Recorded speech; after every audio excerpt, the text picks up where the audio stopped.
네, 요즘은 주도주가 수시로 바뀌는 그런 장세인 것 같은데요. 그래서 뭐 순환매 장세라고 흔히 얘기들 합니다. 오늘 이 장세 흐름에 대해서 한번 짚어볼 텐데요. 유진투자증권의 이승우 리서치센터장 모시고 경제인사이트 함께하겠습니다. 어서 오십시오. 네, 안녕하세요. 아주 오래간만에 뵙습니다. 네. 예. 요즘 뭐 주도주라고 하는 게 뭐 약간 어폐가 있을 정도로 반도체에서 2차 전지, 2차 전지에서 또 조선, 또 며칠 전에 또 건설이 뜨고 뭐 이런 식으로 네. 아주 빠르게 움직이는데 이 장세 어떻게 보십니까? 사실은 이제 올해 주식시장이 많이 올랐죠. 네, 반도체도 지금 보시면 삼성전자가 연초 대비해서 한 30% 올랐고, 예. SK하이닉스는 한 50% 정도 올랐습니다. 뭐 배터리도 많이 올랐고, 예. 뭐 이러다 보니까 이제 사실 최근에 코스피의 흐름은 저점을 계속 좀 높여가면서 점진적으로 올라가는 상황이고요. 일단 기본적으로 많이 올랐기 때문에 여기서 아주 주도하는 그런 섹터는 더 이상 지금 눈에 보이지는 않고 있고요. 예. 그러다 보면은 사실은 우리 한국 주식시장은 기본적으로 순환매 장세로 계속 이제 돌아가는 그런 흐름으로 계속 보고 있습니다. 예, 미국처럼 뭐 빅테크 뭐 7개 빅테크 회사가 시장을 다 끌어가거나 이런 장세는 우리도 약하죠. 기대하기 네. 어렵죠. 네. 자, 그렇지만은 뭐 일각에서는 순환매 흐름 속에서도 결국 반도체주가 앞으로 업황 개선 기대감을 타고 다시 강세를 나타낼 것이다. 이런 기대감도 있던데요. 어떻게 보십니까? 그러니까 반도체에 대해서 이제 제가 뭐 작년부터 올 초까지 제일 걱정을 했던 거는 재고가 너무 많았다는 거거든요. 예.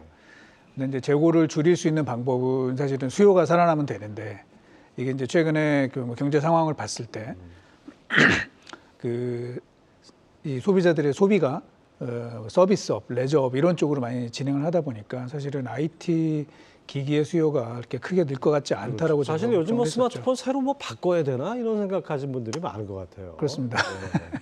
그러다 보니까 이제 결국은 재고를 줄일 수 있는 방법은 과연 뭐겠냐. 그러면 사실 감산밖에 없었거든요. 근데 뭐 다른 업체들은 감산을 하겠다고 얘기를 했었지만 이제 삼성전자는 계속 그 기존 계획을 예. 유지를 했었는데요. 여기 바뀌었죠. 예. 4월 초에 삼성전자도 감산에 동참을 하겠다라고 얘기를 해서 저희는 이제 그 큰 변화라고 생각을 해요. 물론 아직은 유통 채널에 재고가 있고 또 셋업체들도 재고가 있기 때문에 이제 그게 조금 해소될 때까지는 시간이 걸리겠지만 뭐 올해 중에 뭐 저희 생각으로 한 3분기 중 이때쯤에는 재고가 어느 정도 좀 클리어되고 예. 좀 분위기가 반전이 일어나지 않을까 이렇게 기대를 좀 하고 있습니다.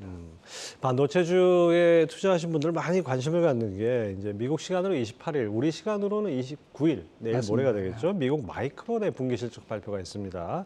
이 시장 전망이 어떤지 궁금하고 이게 여기서 진짜 어떻게 나와야 이제 시장에 좀 중요한 좌표가 찍힌다 이렇게 할 수 있을까요? 미국 회사고 네. 뭐 저도 뭐 이렇게 많은 정보는 없는데 뭐 나름대로 그 회사가 줬던 가이던스 그다음 현재 시장의 컨센서스를 좀 말씀을 드리면 매출액은 지난 분기랑 거의 비슷한 것 같아요. 그 얘기는 가격은 좀 더 빠졌는데 이제 물량은 약간 늘었다라고 그렇죠. 이제 좀 봐야 되는 거고 또 하나 이제 변수는 뭐냐면 재고평가 손실입니다. 재고평가 손실을 어떻게 처리하느냐에 따라 다른데 현재 그 시장의 컨센서스 기준으로 보면 지난 분기보다 적자폭을 좀 줄어드는 이런 그림으로 나올 것 같습니다. 뭐 마이크론도 그렇고 국내 회사도 좀 비슷한 흐름이 나오지 않을까 이렇게 생각을 합니다. 예. 사실 마이크론 실적은 뭐 마이크론 실적이고 사실 삼성전자인데 어떻게 보면 반도체 업황이라는 전체적인 시각에서 보면 마이크론 실적에 따라서 삼성전자 주가 향방도 영향을 받을 수밖에 없지 않나 이렇게 보이는데요. 그렇습니다. 마이크론이 제일 먼저 일단 실적을 발표를 하죠. 이제 거기는 8월 결산이기 때문에 이번 분기가 3분기가 되고요. 그렇군요. 그리고 5월까지 끊어서 일단 발표를 하게 됩니다. 그래서 좀 먼저 발표를 하게 되기 때문에 저희가 참고 자료로 보는 것이고 또 비슷한 업종에 같이 하고 있잖아요. 메모리 업종이기 예. 때문에 뭐 국내 업체들한테 미치는 영향은 굉장히 크고 또 마이크론 시장을 잘 봅니다. 예를 들면 이제 국내 업체들보다도 먼저 사실은 감산에 대해서 좀 적극적인 의지를 밝혔기 때문에 오히려 좀 시장의 판도를 먼저 보고 있는 거 아니냐라고 이제 저희는 좀 보고 있어서 마이크론이 향후의 가이던스 이걸 좀 어떻게 주는지가 굉장히 중요할 것 같습니다. 그렇죠. 사실 뭐 우리 삼성전자나 하이닉스 투자하시는 분들도 많이 궁금해하실 것 같습니다. 자, 삼성전자가 미국 현지 시간으로 27일이죠. 삼성 파운드리 포럼을 개최하고 파운드리 사업 신기술과 로드맵을 발표한다고 하는데요. TSMC를 추격할 방안이 공개될 거라고 하는데 어떤 내용이 담길까요? 이제 삼성의 그 파운드리 포럼은 이제 기본적으로 기술에 대한 이야기를 주로 합니다. 그래서 그 미국의 어떤 파운드리 고객사들이 많이 있기 때문에 고객사들 불러다 놓고 삼성의 현재 기술이 어디까지 와 있고 향후 계획이 어떻게 될 건지 뭐 다들 아시는 것처럼 뭐 GAA, 뭐 3나노, 2나노 이런 로드맵을 발표할 것 같고요.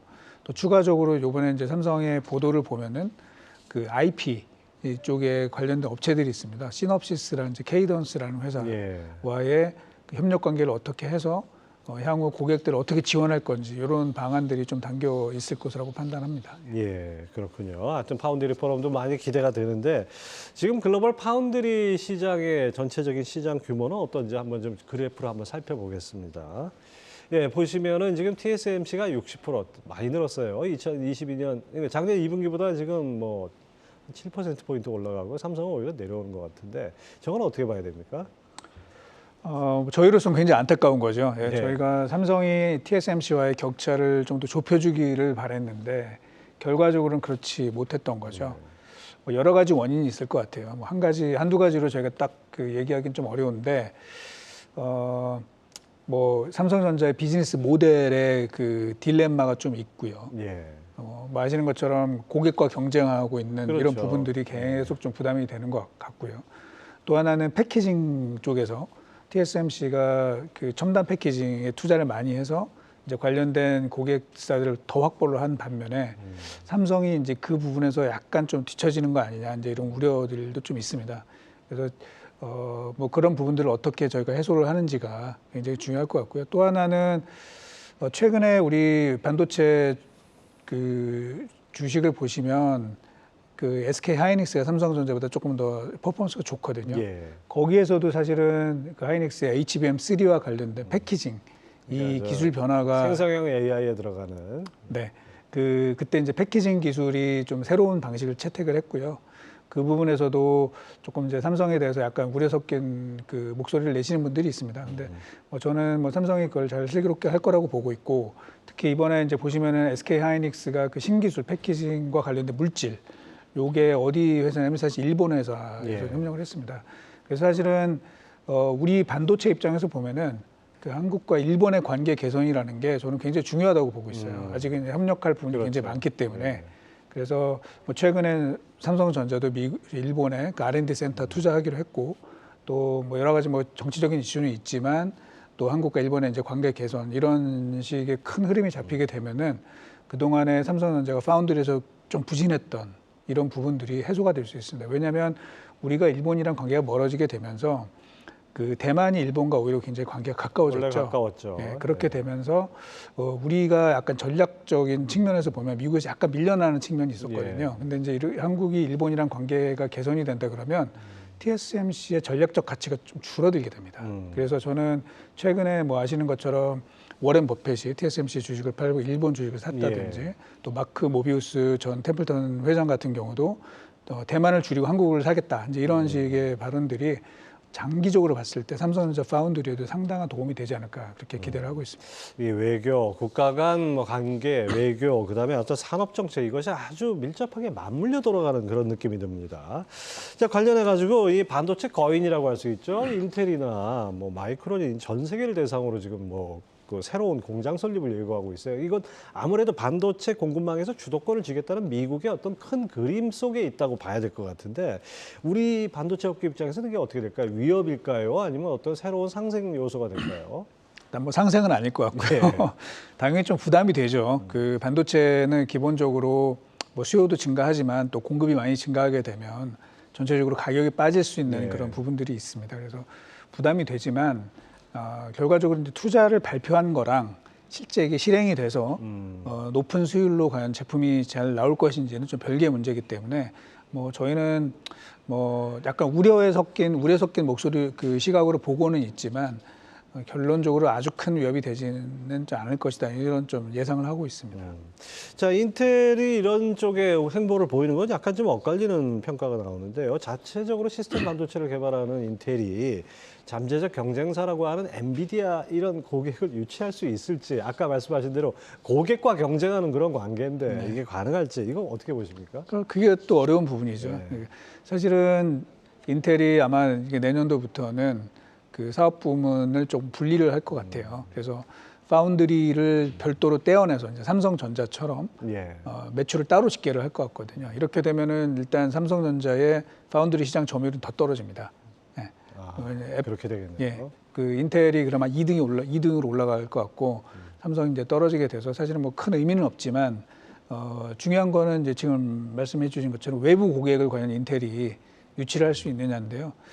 그게 뭐 지금도 일부는 하고 있는데 굉장히 좀 미미한 상황이고 예. 말씀해 주신 것처럼 특히 첨단 반도체 쪽에서는 굉장히 꺼려하죠. 예. 엔비디아나 또 뭐 애플이 됐든 어디가 됐든 상당히 좀 꺼려하고 있는 상황이 될 것 같습니다. 그렇죠. 또 인텔이 이제 아무래도 경쟁사에 비해서는 생산 능력이 조금 부족하지 않나 싶은데 그것도 생산 비용도 높고 이런 걸 감당할 수 있을지 이 부분도 좀 부담이 되지 않나 지적도 있는데요. 네, 뭐 제가 예전에 이제 보고서를 쓴 적도 있는데요. 그 인텔의 외계인들은 어디로 왔나 이제 이런 보고서를 쓴 적이 있어요. 그 2010년대 중반, 2014년부터 15년 사이에 인텔의 핵심 엔지니어들 한 12,000명이 회사를 떠났습니다. 예. 그래서 그 엔지니어들이 이제 지금 말씀해주신 뭐 엔비디아, AMD, 뭐 퀄컴, 애플 이런 데로 많이 흩어졌거든요. 그러면서 사실은 인텔의 경쟁력은 더 떨어졌고 경쟁사도 높아진 부분이 있죠. 근데 이제 그거를 만회를 해서 한 번에 다시 예전에 그런 인텔의 영광을 되찾기라는 것은 만만치 않은 그런 과정이 될 거로 보고 있습니다. 예.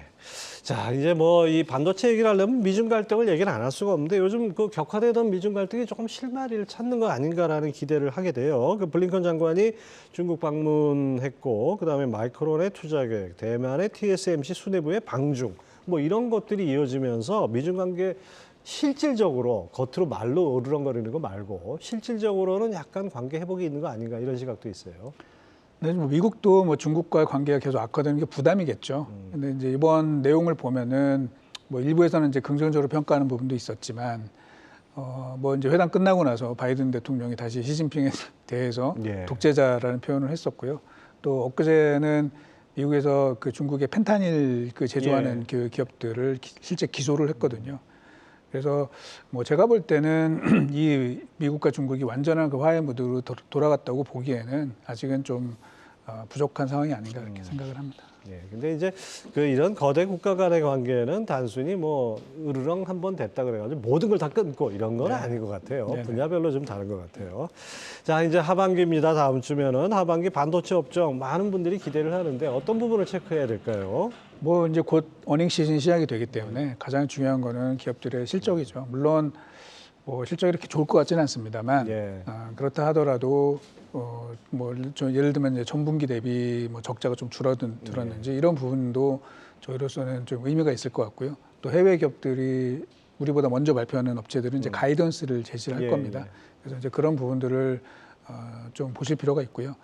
저는 이제 개인적으로는 지금은 상황이 좋지는 않아요. 좋지는 않지만 어쨌든 감사는 의지가 좀 뚜렷해졌기 때문에 재고는 이제 뚜렷하게 그 연말로 갈수록 이제 줄어드는 이런 흐름이 나와서 대세적으로는 큰 사이클은 좀 바뀌었다라고 이제 판단을 하고 있습니다. 그러면 한마디로 단도직입적으로 얘기해서 하반기는 반도체가 주도한다 이렇게 봐도 될까요? 뭐 그럴 가능성이 높다라고 보고 있습니다. 왜냐하면 이제 하반기 주가는 하반기 실적이 아니라 사실 이제 내년에 대한 기대감이거든요.